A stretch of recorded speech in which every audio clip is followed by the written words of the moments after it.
I knew the day was going to be a dumpster fire when I walked into the server room and found a half-empty can of violently orange energy drink sitting on top of the primary rack. It was sweating condensation onto a $10,000 piece of hardware like a nervous teenager at prom. This is my kingdom. It's 65 degrees, smells like ozone and expensive plastic, and usually, it's the only place in this godforsaken building where logic actually applies. But lately, logic has been packing its bags. I picked up the can with two fingers like it was a used diaper and tossed it into the recycling bin. I knew exactly who left it there. Braden, our new CTO. I put that in quotes because the only thing Braden knows about technology is that it looks cool in his Instagram stories. He's the CEO's son, 26-year-old frat paddle with a degree in business communications and a haircut that costs more than my car. He looks like he was 3D printed out of mayonnaise and nepotism. Listen, before I get into how I dismantled this kid's ego like a faulty hard drive, do us a favor. Hit subscribe and smash the like. It's the only dopamine hit I get these days besides watching a deployment go green. It helps the team, and honestly, it's cheaper than therapy. Thanks. Anyway, back to the impending train wreck. We're a Saw S company in Missouri. We make boring, reliable software for boring, reliable industries. I'm the back-end reliability specialist. That's corporate speak for the janitor of the internet. When the code poops the bed, I'm the one changing the sheets. I've spent 3 years building our uptime guarantee. I wrote the disaster protocols. I wired the failovers. I know the heartbeat of the system better than I know my own blood pressure, which, thanks to Braden, is hovering somewhere between stroke and explosion. Today was the big day. We were demoing a new feature to a potential investor worth $100 million. This investor, let's call him Mr. Big, wasn't some tech bro idiot. He was old money, serious money. The kind of guy who checks the tires before he buys the car. And Braden was leading the demo. I was sitting at my desk, burying my face in a mug of coffee that tasted like battery acid and despair, when Nate rolled his chair over. Nate is my work husband. He's a nervous front-end dev who looks like a startled deer that learned to code. Marcy, Nate whispered, looking around like he was selling contraband plutonium. Have you seen the demo environment setup? No, I said, not looking up from my logs. And I don't want to. Watching Braden configure a server is like watching a monkey try to perform open-heart surgery with a spoon. It's messy and everyone dies. He changed the routing, Nate said, his voice dropping an octave. He said the latency on the sandbox was killing the vibe. He wants it snappy. My head snapped up. He did what? He bypassed the load balancer, Nate squeaked. I felt a cold shiver go down my spine. Kind you get when you realize you locked your keys in the car with the engine running. Bypassing the load balancer on a live demo with real data? That's not just stupid, that's suicidal. It's like taking the brakes off a Ferrari because they weigh too much. I stood up, my knees popping like bubble wrap. I'm going to kill him. I'm going to strangle him with an Ethernet cable. Marcy, stop, Nate hissed, grabbing my arm. You can't. The CEO is in there with him. They're doing a dry run. If you go in there and start speaking nerd, they'll just say you're being negative. You know how they are. Good vibes only, Marcy. Solutions, not problems, Marcy. I hated that he was right. I sat back down, the rage simmering in my gut like bad sushi. This is the problem with modern tech. It's run by people who think the cloud is actual magic and not just a server farm in Virginia consuming enough electricity to power a small country. Think you can just manifest uptime. So what am I supposed to do? I asked, staring at my screens. Just wait for the crash. They told me to tell you to stand by, Nate said, looking at his shoes. Just be available in case, I repeated. In case the golden boy trips over his own ego, I looked at the clock. The demo was in 4 hours. I pulled up the system logs. If Braden was messing with the routing, I wanted to see exactly how bad it was. I wanted a front row seat to the apocalypse. I started typing, my mechanical keyboard sounding like gunfire in the quiet office. I wasn't just going to stand by. I was going to document this murder. Because in my line of work, if it isn't in the logs, it didn't happen. And I had a feeling that by the end of the day, someone was going to try to rewrite history. I just didn't realize that someone was planning to write my obituary. I put on my noise-canceling headphones, not playing any music, just enjoying the silence, which is the rarest commodity in an open-plan office. I dove into the access logs. Usually looking at logs is as exciting as watching paint dry, but today it was like reading a crime thriller. Here's the thing about servers, they don't lie. People lie. People say I didn't touch that setting or it was working fine yesterday. But the logs are the snitches of the digital world. They see everything, they record everything, and they never forget. I filtered for administrative actions taken in the last 6 hours, and there it was. A trail of slime leading right to Braden's credentials. User, BMAC2 action, disable failover protocol timestamp. 08:42 a.m. He didn't just bypass the load balancer. He disabled the failover. For those of you who don't speak geek, imagine a skydiving instructor packing a parachute, and then, right before the jump, he cuts the cord to the reserve chute because it looks bulky in photos. That's what Braden did. He turned off the safety net. But why? Why would anyone be that stupid? Stupidity usually has a pattern. You see someone try to fix something, fail, and make it worse. This wasn't that. This was clean, surgical. He went straight to the config file and commented out the rescue lines. I felt a pit form in my stomach. This wasn't just incompetence. This felt like sabotage. But who sabotages their own demo? I messaged Nate on Slack. Nate, come look at this. Don't make a face, just look. Nate rolled over, sipping a la croix that probably tasted like television static. I pointed at the screen. He disabled the failover, I whispered. Nate squinted. Maybe he needed the resources? The demo dataset is huge. Nate, listen to me, I said, grabbing his shoulder. If the primary node hits 100% CPU, the system won't switch to the backup. It will just die. It will freeze on stage. In front of the $100 million man. Nate's face went pale. You have to tell them. I can't tell them, I snapped. I'm negative energy, remember? Last time I tried to explain why we need redundancy, Braden told me I lacked vision. If I go in there now, say I'm trying to sabotage his big moment. So you're just going to let it burn? No, I said, narrowing my eyes. I'm going to buy insurance. I opened a terminal window. I couldn't revert his changes. His admin privileges overrode mine on the demo cluster. Another genius move by Daddy CEO. If I changed it back, he'd get an alert, and I'd be fired for insubordination before lunch. Instead, I wrote a script. A passive integrity monitor. Think of it like a dashcam for the server. It wouldn't stop the crash, but it would record exactly what caused it, who commanded it, and when it happened. I set it to mirror the logs to an encrypted external bucket, my personal oh shit drive. I typed furiously. Sudo tail f/var/log/syslog grep critical/hidden/evidence log. It wasn't much, but it was my alibi. I felt like a detective at a crime scene taking photos of the murder weapon before the killer even arrived. Around 1 p.m., the atmosphere in the office shifted. The air got thin. The sales team started pacing around like cocaine-addicted hamsters. The CEO, a man whose tan looked like it was applied with a spray gun, walked out of his office with Braden. Braden looked slick, too slick. He was wearing a suit that was too tight and a smile that was too wide. He looked like a shark that had just learned to walk. He caught my eye as he walked past my desk. Hey, Marcy, he said, not stopping. Keep the engine running, yeah? Might need you to restart a router or something. He winked. He actually winked. I felt the bile rise in my throat. Restart a router. To him, that's all I was. Tech support. The lady you call when the Wi-Fi is slow. He had no idea I was the only reason his digital playground hadn't melted into slag months ago. Sure thing, Braden, I said, my voice dripping with enough sarcasm to strip paint. Good luck. He didn't notice the tone. He was too busy high-fiving the sales VP. I turned back to my screens. My monitor was pulsing quietly. Recording, watching, waiting. God, I muttered to myself, I hate this place. The clock ticked closer to 2 p.m. All-hands meeting, the demo, the execution, I just didn't know whose head was on the block yet. Mine or his. The all-hands area was a glass-walled fishbowl in the center of the office. They had set up rows of chairs, a massive 4K screen, and a podium that looked like it belonged on a TED talk stage. The vibe was forced excitement, like a cult meeting where everyone is smiling but secretly checking the exits. I was told to stand by, which meant I wasn't allowed in the room, but I had to be close enough to fix things if they broke. So I sat at my desk, 20 feet away, watching through the glass like a kid grounded during a birthday party. I had the system metrics up on one screen and the live internal stream of the presentation on the other. Mr. Big, the investor, sat in the front row. He looked bored. He was scrolling on his phone, probably buying an island or shorting the yen. The CEO was sweating, introducing Braden like he was the second coming of Steve Jobs. And now, the CEO boomed, his voice echoing through the glass, the architect of our future, our chief technology officer, Braden, applause, smattering, polite, terrified applause. Braden hopped onto the stage. What's up, guys? Let's talk about speed. Let's talk about the future. He started clicking through slides. The marketing fluff was dense enough to choke a horse, but I wasn't watching the slides. I was watching the CPU load on the demo cluster. It was climbing 20%, 35%, 50%, then I saw it. A flag popped up on my secondary monitor. Alert, outbound traffic rerouted. Destination, production DB main. My blood turned to ice water. He wasn't just using the sandbox. He was piping the demo queries through the live production database, the one our actual paying customers were using. He must have hard-coded the pointer at the last second to make the data look realer. You idiot, I whispered. You absolute walnut. If that demo crashed, it wouldn't just kill the presentation. It would take down the platform. Real customers would lose data. It was catastrophic malpractice. I grabbed my keyboard to kill the connection to save the production DB. My finger hovered over the enter key. Ding. A Slack message from Nate. I looked over. Nate was inside the fishbowl, standing in the back near the door. He was looking right at me through the glass. His face was gray. He typed, "Don't fix it." I typed back, "He's hitting prod. It's going to crash everything." "Nate, I know. Look at your badge access logs." I frowned. "What?" I quickly tabbed over to the security dashboard. I queried my own badge ID.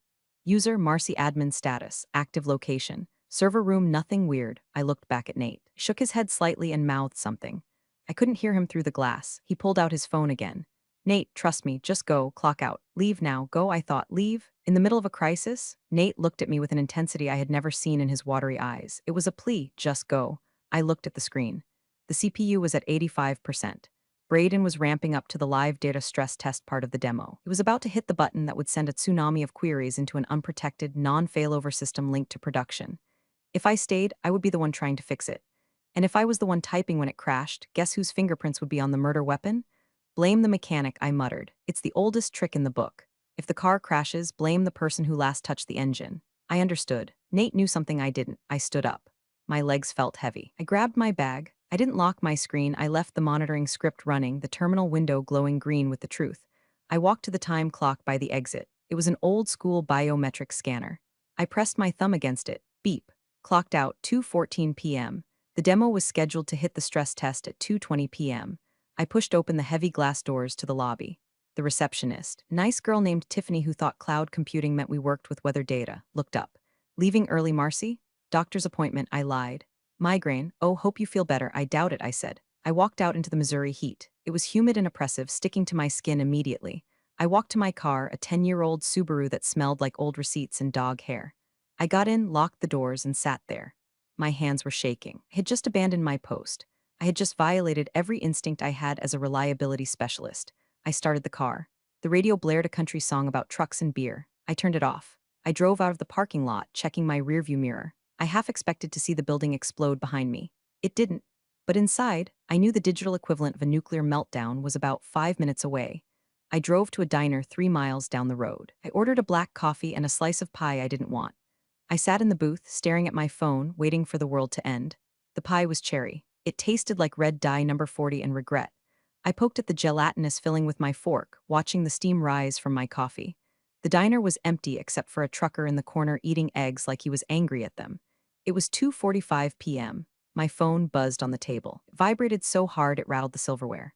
I looked at the screen. Unknown number, local area code. I let it go to voicemail. It buzzed again immediately. Same number. I picked it up. Hello, Marcy, it's David, David Sterling. The name didn't register for a second. Then it hit me. David Sterling, Mr. Big, the $100 million investor. Why the hell was he calling my personal cell? Mr. Sterling. I sat up straighter, wiping a crumb of crust off my lip. Is everything okay? He laughed. It wasn't a happy laugh. It was a dry, incredulous bark. No, Marcy, everything is distinctly not okay. I'm currently standing in your parking lot while your CEO tries to explain why his son just nuked my database access. I closed my eyes. It happened. I said, keeping my voice steady. Did the demo fail? Marcy, the screen went blue, not just blue. Flashing error codes. Then the lights flickered. Then the fire alarm went off. Apparently a server rack overheated. It was theatrical, I'll give it that. I'm sorry to hear that, I said, playing dumb. Here's the thing, Marcy, Sterling continued, his voice dropping. I just watched your CTO, and I use that term loosely, scream at your CEO. He said, and I quote, Marcy refused to provision the bandwidth. She sabotaged the script. My grip on the phone tightened until my knuckles turned white. Little weasel. He didn't just blame the legacy code, he blamed me personally.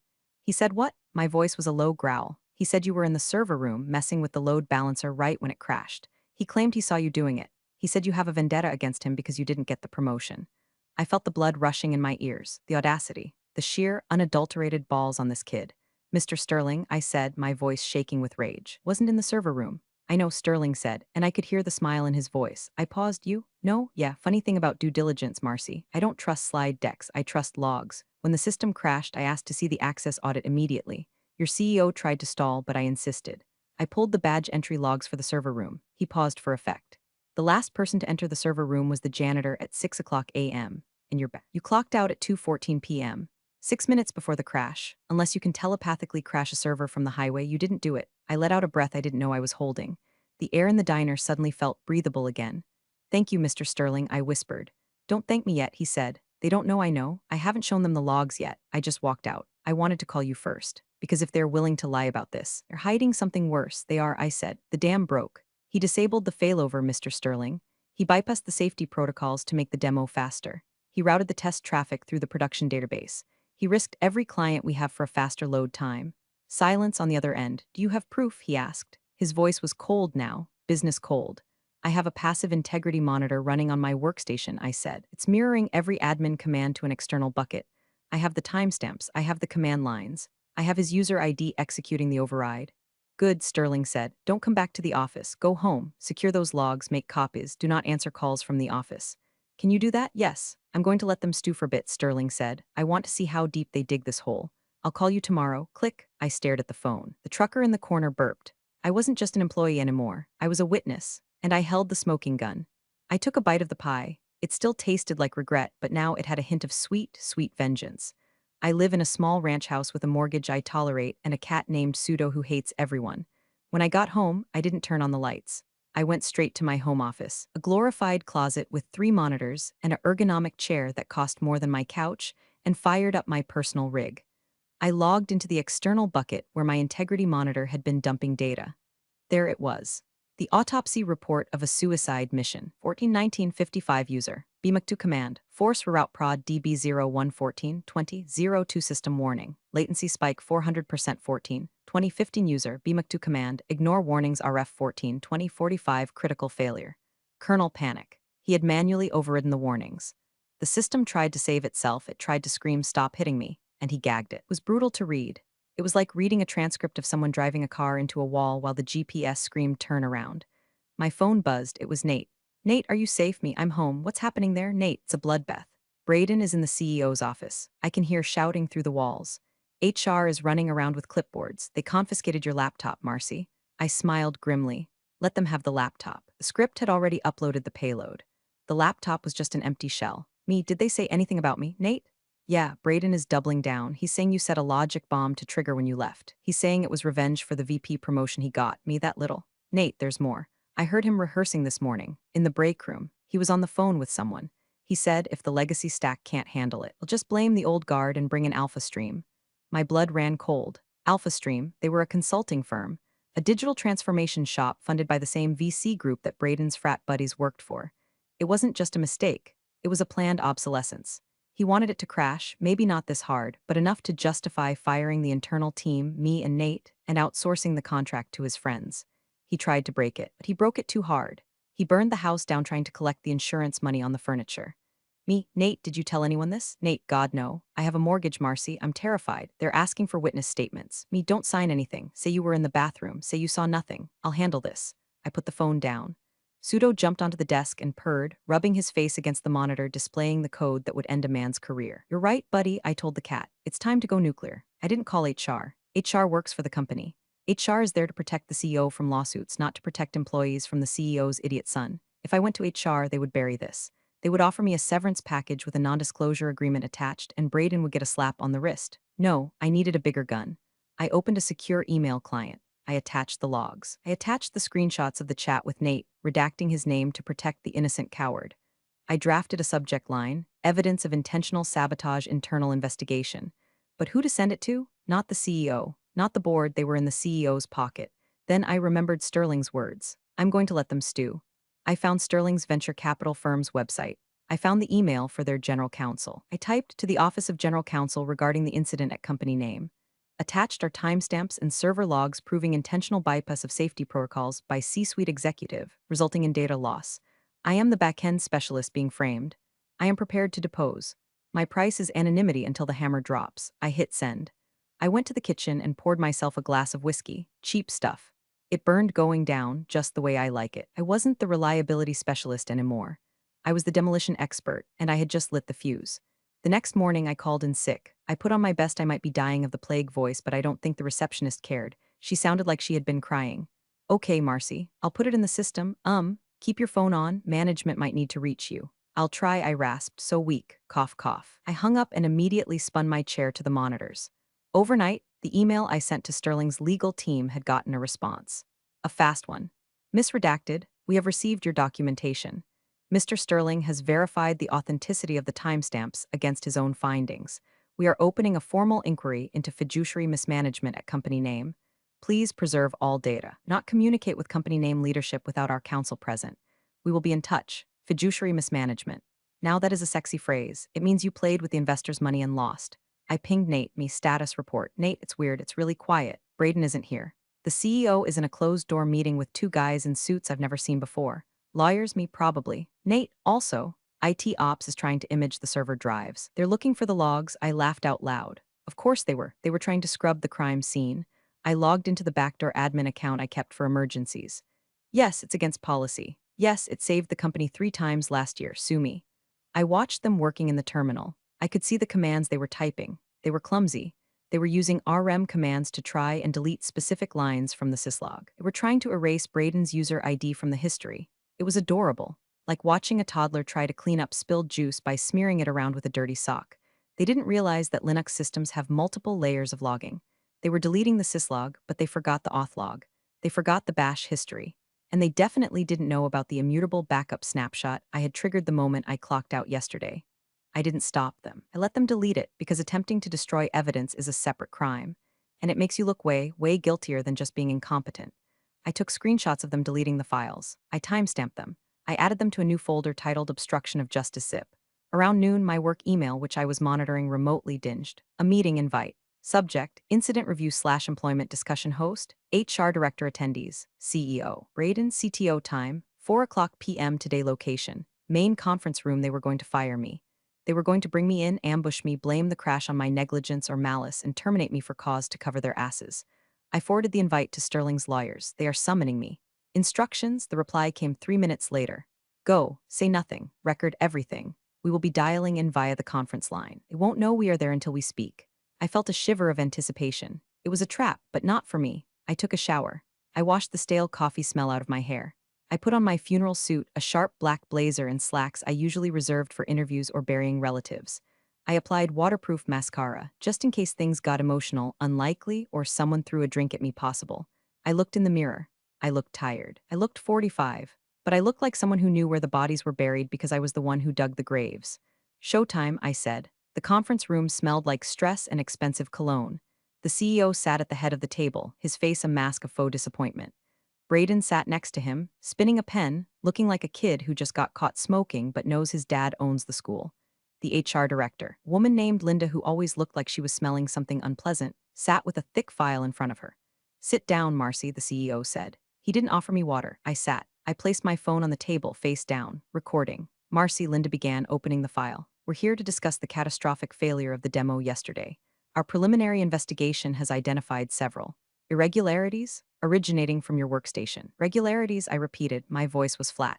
Yes, Braden chimed in, leaning forward. Look, Marcy, we know you were upset about the reorg. We know you hate the new direction. But to plant a logic bomb, to purposely lag the connection, that's low, even for you. I looked at him. I really looked at him. He had no shame. He honestly believed he could bluff his way through this. He had deleted the logs, he thought. He had his daddy's protection. In his mind, I was just an NPC, a non-player character to be deleted so he could level up. Do you have proof of this logic bomb? I asked. We have logs, the CEO said, tapping a stack of papers.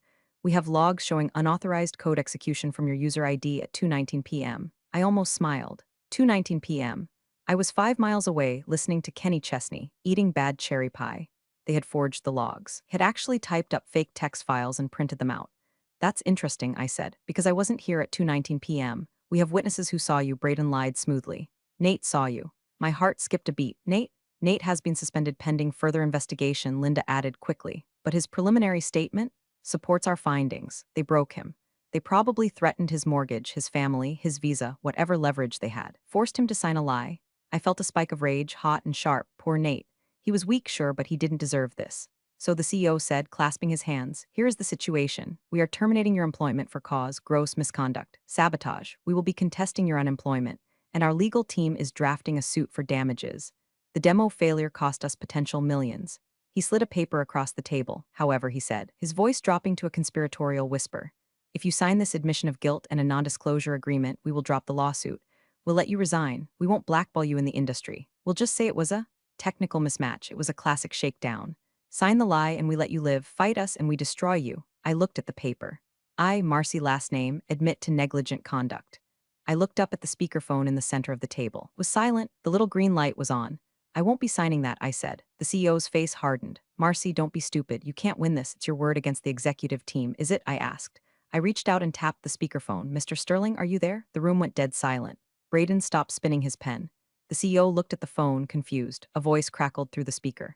Clear, loud, and angry. I'm here, Marcy. And I have my team with me. The The CEO turned pale. David, why are you on this line? I asked Marcy to invite me, Sterling said. I've been listening for the last 10 minutes. And I have to say, Bob, I've seen some stupid things in my life, but forging server logs to frame a whistleblower in front of your lead investor? That takes the cake. Braden stood up. Whistleblower? She's a saboteur? Sit down, son, Sterling barked. It wasn't a suggestion. We have Marcy's logs. Real ones? The ones she uploaded to a secure cloud bucket the moment you executed the override command. We also have the timestamps from the badge reader. And we have the metadata from the file deletion party your IT team threw this morning. The air left the room. It was sucked out, leaving a vacuum of pure panic. Marcy, Sterling said, you don't need to say another word. We're taking it from here. I looked at the CEO. He wasn't looking at me. He was looking at his son with a look of pure horror. Not because his son did something wrong, but because his son got caught. I stood up. I think I'm done here. I didn't wait for permission. I walked out. I didn't go back to my desk to pack. There was nothing there I wanted.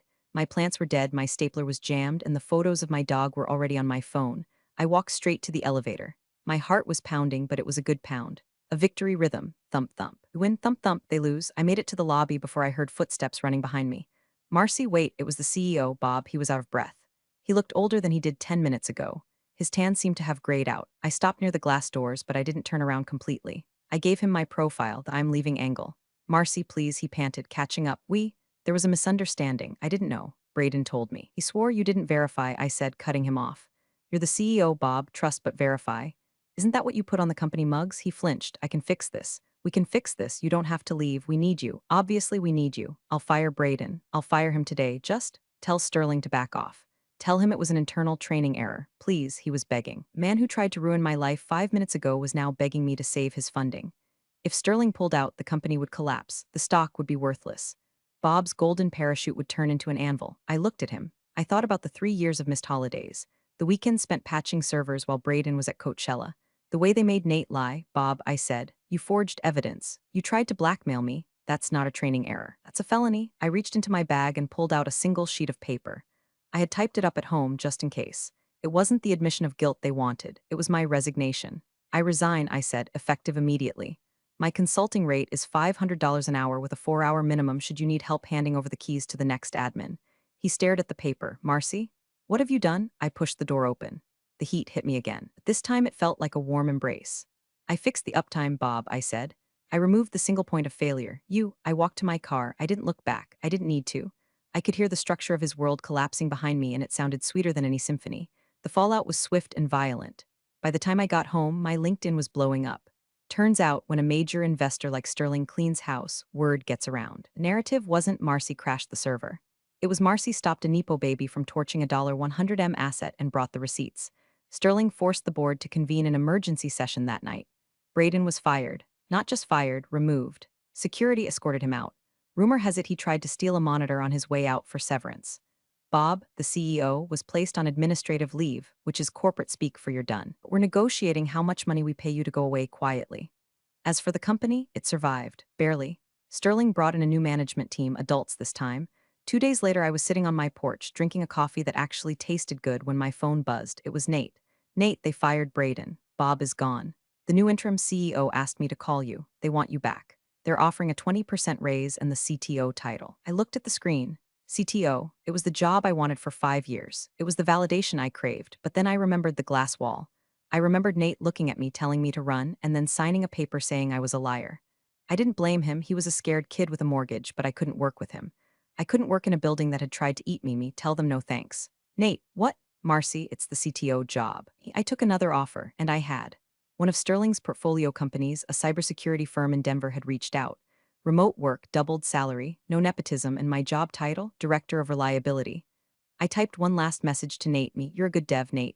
But next time someone whispers go, don't just whisper it. Scream it, and never sign the paper. I blocked his number, not out of malice, but out of necessity. You can't rebuild a bridge that's been burned, you just have to find a new river to cross. I walked inside and looked at my home server rack. The lights were blinking green, steady, rhythmic, reliable. I opened a bottle of sriracha and squirted a little bit into my takeout noodles. It burned. It was perfect. I had drank alone to the sound of servers humming for years, but tonight the hum sounded different.